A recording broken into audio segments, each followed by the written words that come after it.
Hey guys, so we were able to also collaborate on our weeks 5 and 6 discussion posts via Google Doc.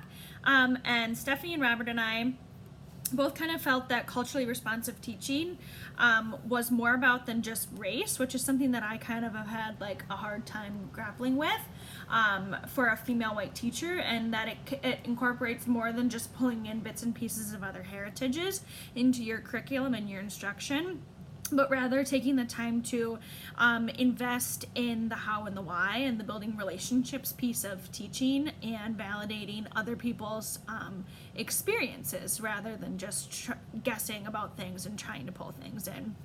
So for me, it's important to be culturally responsive, and I kind of connected with some of the videos, the Ladson Billings in particular, that it's not making assumptions. Like, I don't know whether there's going to be the next Martin Luther King Jr. sitting in my room. I can't make those assumptions about my students.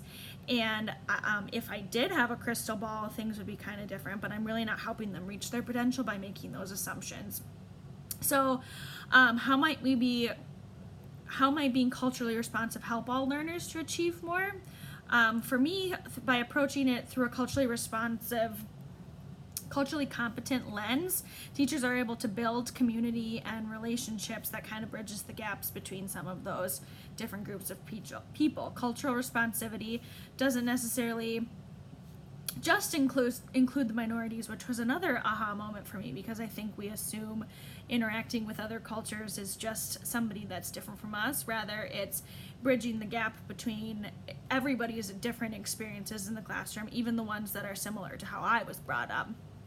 So moving on to the Lassallean thinking, for me, it kind of connected with John Baptiste de La Salle being one of the true innovators of the 1600s, really, even though his content might be outdated and what he was teaching might be outdated, his principles aren't. So in my perspective, it means that teachers have permission to break the rules and be innovative and meet the needs of our students, not just do what we feel like is expected of us by the state standards or our admin, because truly we are the people who are the most intimate and in contact with our students. I really liked the quote, "Lassallean education enriches the whole person through teaching, not just taking into consideration the standards and what kids need to know, rather how they are going to learn best and how we can help build that community within our classroom walls."